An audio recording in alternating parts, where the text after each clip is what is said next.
What's up, everybody? Welcome back to the channel. This here is Legitical Response. We cover political news. We keep you up to date and keep you informed with everything that the government does, and the government's doing a whole lot right now. They have taken the lawfare lever and put it up to 11. They have turned it all the way up. They are just blasting every single thing they can, and in some instances, they are just going past lawfare and just making up charges, making stuff up to go after people. It's outright insanity. We've seen this insanity for the past 2 years. Ever since Trump announced he was running for president, it's been just full nuclear lawfare, just blasting everybody and everything they can. We have seen from the Biden administration an utter threat to our Constitution. He has just thrown the Constitution to the wayside and has come after his political opponents, banning them from social media. Yes, I will say that. And you can have the corporate press denied all they want. As a matter of fact, they don't even cover that. They say, oh, there's nothing in the Twitter files. They didn't do anything illegal. No, but they sure did defile the Constitution and the First Amendment. They absolutely got in touch with social media platforms and said, hey, why don't you look into banning this person? We don't like what they say. And the social media companies, under the pressure of hey, how come you haven't banned this person yet? They'd go ahead and do it. Why not? It's the White House and the FBI and the DNI and the DOD. All these people trying to get people banned. The NIH, as a matter of fact, had a lot of people banned for medical misinformation, which is still going on to this day. And guess what? A bunch of states' attorney general got together and sued the Biden administration, and you would think that once there's a lawsuit against the Biden administration for going after just regular citizens, average everyday people, for getting these people banned off of social media, you would figure once there's a lawsuit that they would stop doing it. But guess what? No, the Biden administration is fighting this lawsuit, trying to continue to do it, and they are, as a matter of fact, still doing it. We haven't corrected course on that yet. They're still going down that same path of banning the opposite side. All you got to do is look at my channel. I mean, they don't outright ban people, but what they do is they take your reach and turn it off. Just outright off. They just won't recommend your videos to anybody at all, regardless of how popular you may or may not be. But if we don't stop these people, we're going to lose our way of life, if you will, because these people are trying to take over the country, and we cannot allow the Democrats, or we cannot allow the United States to become a one-party country. That would be an utter disaster for this country, because people lose. When you have the vast bulk of the country feels a certain way, and you have this small group of far-left Democrats trying to make everybody believe that they're the ones in power and they're the normal. No, I'm sorry, they're not the normal. These people are a threat to democracy. They're a threat to our way of life, and they absolutely are authoritarians. That is what the left is, that is what the left does, and that is who the left will continue to be unless we stop these people. By God, let's get into the story right quick before I rant on forever. Trump ally Bannon asked the Supreme Court to delay his 4-month prison sentence on contempt charges. Now, this stems from the defunct, I love saying that about the January 6th committee, the defunct, because that, as a matter of fact, there has been some new evidence come out. That wasn't even an, I guess you could say, authorized committee, because there was no minority leader. There was no minority assigned as leader. That was not a standard committee, if you will. They did not even have subpoena power. So this whole thing with Peter Navarro and Steve Bannon shouldn't even exist. But guess what? Just because they don't have the authority to issue subpoenas doesn't mean they're not going to issue subpoenas, and does not mean that the Biden administration, who is in bed with these people, isn't going to go along with those subpoenas. So it's like they're coming after you for a law that doesn't exist. And you got arrested, and you're sitting in jail waiting for a court date on some made-up BS. That's exactly what this is with Steve Bannon. And Peter Navarro as well. As a matter of fact, he is sitting in prison right now. I didn't cover that story when it came out because, it just didn't pop up on my radar, if you will. But now that they're doing it to Steve Bannon and they're trying to do it to Mark Meadows, and it seems like they're not going to stop there. They're going to keep going. They're just going to keep coming after everybody aligned with Trump. We've seen this in their lawfare. They're going after Trump's lawyers, for God's sakes. People that just advise Trump. They're going after these people for nothing. For absolutely nothing. For advising Trump on what he should do, and how to put together these cases of voter fraud and all this after the election. Hey, what are we going to do if we win? Oh, we need a slate of electors to put into place to take the place of the actual fake electors, because if Trump would have won a lot of those law cases, and let's say some of that got overturned and we did find a shit ton of fraud, right? The electors that were put in place, and this is something I want to tell everybody on the left who believes in the fake elector scheme, right? If we would have found that there was a lot of fraud committed and that was enough to overturn the election, Trump would have needed a slate of electors. That means the slate of electors that was certified was a fraudulent slate of electors, or, in the words of the corporate press, they were fake electors. So you would need a genuine and authorized, certified slate of electors to be put into place. That's what Trump had, in case he won those court cases. But do these people care about that? No, they're going after him on those charges because he lost those court cases and those slate of electors didn't get put into place. That apparently is illegal. You can't do that. That is outright BS. You can't go after him for that. They weren't certified. They weren't put into place. They were there in case Trump won his court cases. That's what those slates of electors were for. But that is not stopping the left from going after these people just for being allied with Donald Trump. It makes absolutely no sense. It's utterly infuriating, and it really just pisses me off every time I hear somebody in the corporate press or somebody on the left talking about, oh, well, he had a bunch of fake electors. He's trying to undermine democracy. No, you can go screw yourself, buddy, because once again, that was there just in case he won his court cases. He didn't win his court cases, so they weren't certified, were they? No, they weren't. So what is the point of going after those people?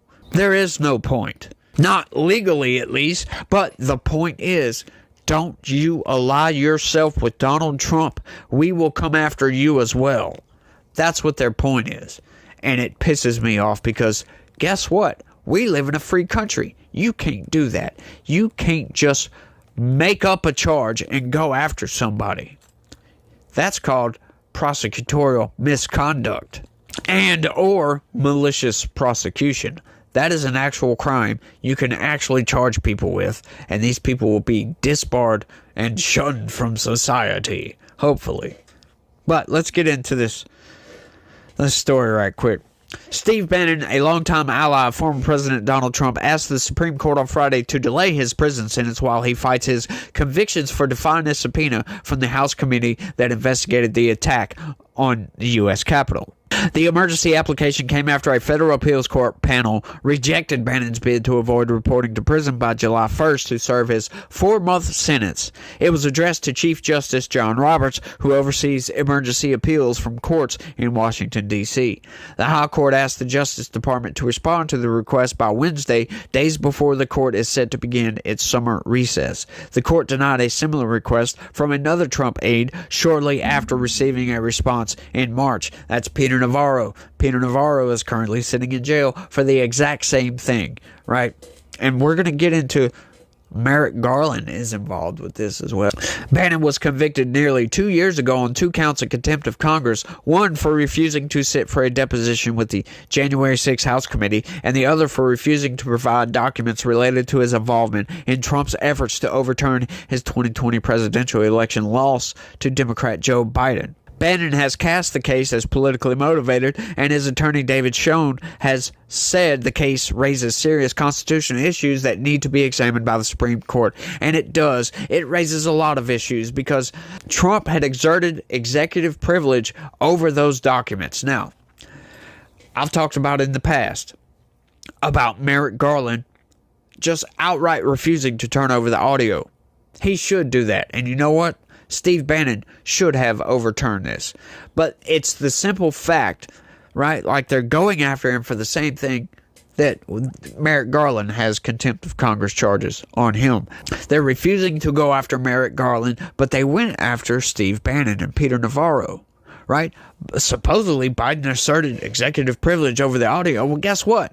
Those files that you wanted from Steve Bannon and Peter Navarro, yeah, President Trump asserted executive privilege over that. But their excuse is, well, President Trump wasn't in office anymore, so you have to give us the documents. Now, like I said, he should have turned over those documents. Now, as far as showing up for the deposition, yeah, I don't care about that January 6th committee, but he should have showed up for that deposition. And they're going after him for it. But it's the simple fact that they're not going after Merrick Garland for doing the exact same freaking thing. That's what pisses me off about this. It's the absolute two-tier justice system we have in this country just showing itself right off, right? Like the left went up in a roar like, yay, Hunter Biden was convicted. Guess what, Republicans? There's no more two-tier justice system. Your two-tier justice system claims are bull. Like, no, dude, no. I'm sorry. They had to go after Hunter Biden. They had no other choice. Hey, did you guys forget about the sweetheart plea deal that they gave to Hunter Biden that the judge looked at and said, I can't do this? I'll get put in jail for signing off on this? Yeah. Yeah, and you want to talk about there's no two-tier justice system in this country? That sweetheart deal gave Hunter Biden absolute immunity. It gave some of his associates involved in those crimes immunity. It gave him immunity from not just the gun thing, from the tax and from some other stuff that the statute of limitations had already elapsed on. Why were they giving him immunity on something the statute of limitations had already elapsed? I wonder why. Oh, maybe Republicans might want to come after him. Oh, yeah. Oh, yeah. There you go, folks. Yeah, two-tier justice system. These people are outright evil and dirty, and they are playing these freaking games with our country, not realizing, or maybe they do realize it, I have no idea, that it's destroying any kind of faith that the people have in our institutions, especially the justice system in this country, right? It's been said before, it's better that 10 guilty people go free than one innocent man suffer.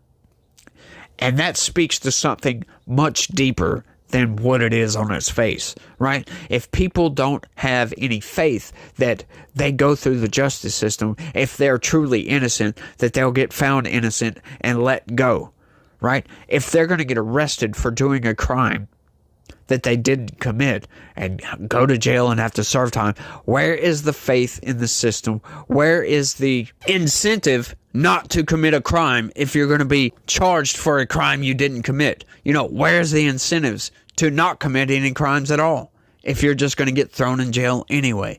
That's why we have to have faith in our systems, faith in our justice system, faith in Congress, faith in the federal government. We need to know that these people are working honestly and openly. Transparency, folks. We need to have faith in our institutions, for goodness sakes, for this whole system to work. We need checks. We need balances, right? If one check is out of balance, we don't have checks and balances, folks. That's how this works. If the federal government is denying oversight and prosecuting their political opponents, there's no faith in the system. There's no reason for me to be true. There's no incentive for me to not go out and commit crimes, for me to be honest when it comes to voting, when it comes to anything that has to do with our system. There's no incentives there. If they're just going to play dirty and just go ahead on this insane lawfare campaign and just destroy their political opponents. There's no incentive base for me to operate in society in a genuine fashion. Just blows my mind that these people are willing to destroy the country, destroy democracy, destroy our institutions, just so they can maintain their base, maintain their grip on power. It's utterly insane, and it's utterly infuriating.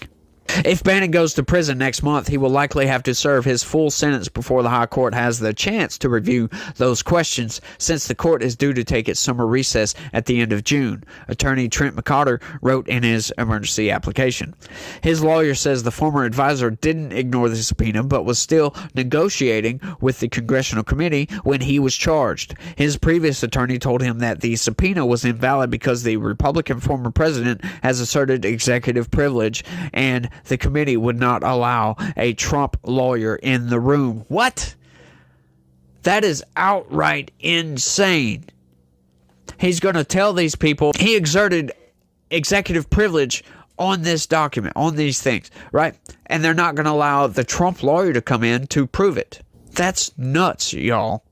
That is outright nuts. That is like somebody gets indicted for murder, and they got this murder weapon, and there's fingerprints of the actual criminal that committed the crime on the gun, and we took the fingerprints, but the judge won't allow the fingerprint examination of the fingerprints to be admissible in court to exonerate this innocent man. That's what that is like. That is outright just nuts to me that they wouldn't allow a Trump lawyer in. That's insane. And there are serious questions about the actual legitimacy of this subpoena as well, considering the January 6th committee did not actually have the authority to issue subpoenas. In court papers, Bannon's lawyers also previously argued that there is a strong public interest in allowing him to remain free in the run-up to the 2024 election because Bannon is a top advisor to Trump's campaign. Bannon's prison term has been delayed as he appealed. U.S. Court Judge Carl Nichols ordered him to turn himself in after an appeals court panel upheld his contempt of Congress conviction. A second Trump aide, trade advisor Peter Navarro, was also convicted of contempt of Congress. He reported prison in March to serve his 4-month sentence after the Supreme Court refused his bid to delay the sentence.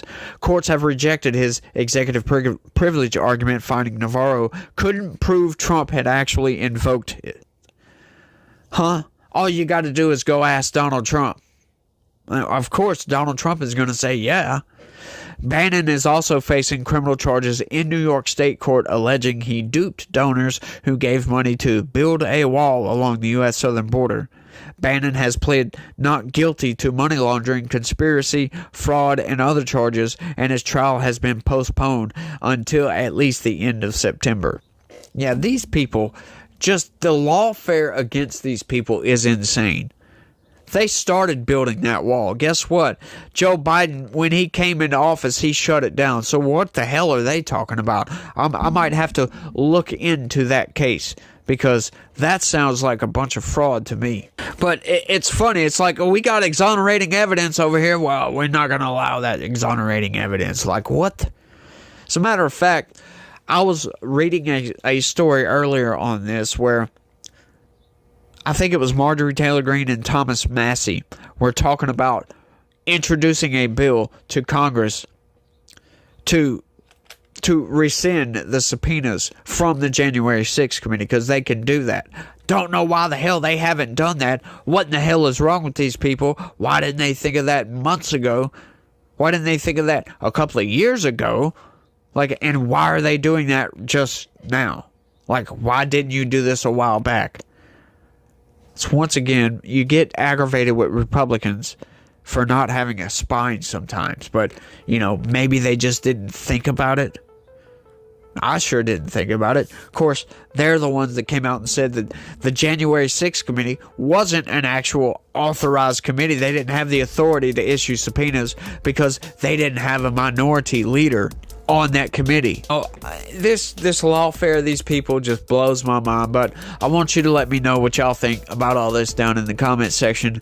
Is this not just infuriating that Democrats go nuclear with the lawfare and Republicans just sit back like, you can't do that, and that's it? You got a strongly worded letter, and that's about it.